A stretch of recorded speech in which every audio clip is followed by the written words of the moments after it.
Hello my dear students, welcome to the Nancy classes. In this video I am going to solve second part of question number 15. इसमें मैं पहला part solve कर चुकी हूँ, तो आपको थोड़ा अंदाजा तो हो गया होगा कि कैसे क्या करना है।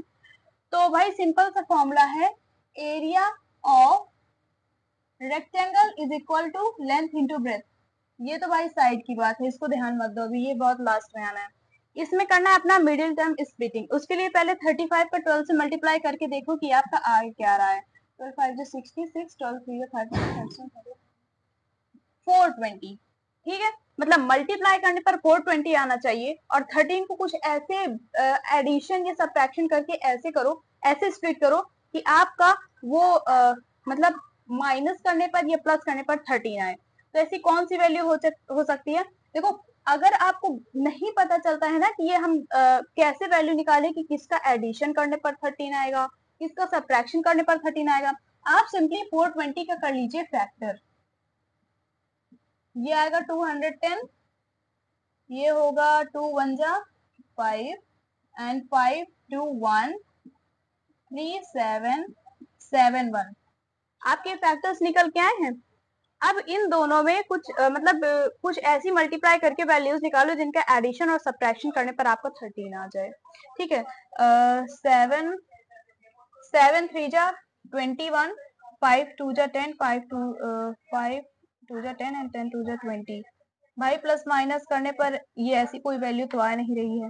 और थोड़ा देखते हैं, 7 2 2 जा 4, 4 7 जा 28, और अब बचा अपना 5 3 जा 15। इसको जरा करके देखो, 8 में 5 गया 3 एंड 2 में 1 गया 1, आ गया ना 13। ऐसे निकालते हैं इसे, फैक्टर्स निकाल लो और दो वैल्यूज को मल्टीप्लाई कर करके एडिशन और सब्ट्रैक्शन करके देखो। अगर प्लस माइनस करने पर बीच वाली वैल्यू आ जाती। अच्छा ठीक है, 28 का 15 से माइनस करने पर 13 तो आ गया, लेकिन अब ये देख लेते हैं कि 28 का 15 से मल्टीप्लाई करने पर अपना 420 आ रहा है कि नहीं। 28 इंटू 15, तो 5 8 जा 40, 140 एंड दिस विल 28 0। भाई बिल्कुल आ रहा है, 420 बिल्कुल अप्लाई हो रहा है। ठीक है, यानी अपनी जो वैल्यू निकल के आई है वो एक 28 निकल के आई है और एक निकल के आई है 15, जिसमें कि हमें माइनस करना है, तब जाके हमारा 13 आएगा। इतना क्लियर हो गया? अब आओ देखो, यहाँ पर स्प्लिट करते हैं इसे। 35y स्क्वायर नीचे 35y स्क्वायर, उसके बाद यहाँ पे होगा अपना प्लस का 28y एंड माइनस का 15y। मैंने प्लस माइनस क्यों किया? क्योंकि प्लस में वैल्यू लानी थी, तो बड़ी वैल्यू के पीछे प्लस होगा तभी तो ऊपर प्लस आएगा ना।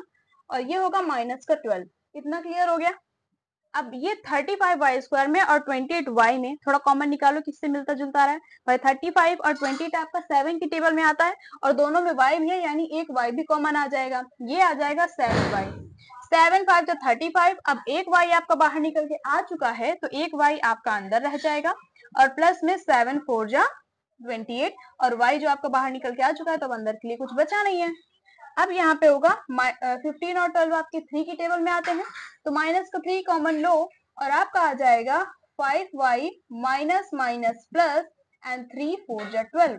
अब जो बाहर की वैल्यूज है ना, 7y और माइनस 3 बाहर की वैल्यूज हैं, इनको एक कॉलम में करो 7y माइनस 3, और अंदर जो 5y प्लस 4 5y प्लस 4 दोनों सेम आ रही हैं, इनको एक में कर लो 5y प्लस 4।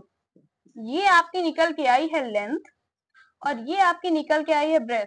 पिछले क्वेश्चन में प्रूव भी किया था कि अगर आप इन दोनों को मल्टीप्लाई करेंगे तो आपको जस्ट सेम यही एरिया आएगा। लेंथ इंटू ब्रेथ आपका एरिया के इक्वल होता है, तो जब आप लेंथ इंटू ब्रेथ यानी इन दोनों को मल्टीप्लाई करेंगे तब आपका ये आएगा आंसर। तो जैसे कि आपको एरिया दिया हुआ था और लेंथ और ब्रेथ निकालनी थी, सो आपने लेंथ और ब्रेथ निकाल ली। Okay students, this will be your answer and keep study with us. Thank you so much.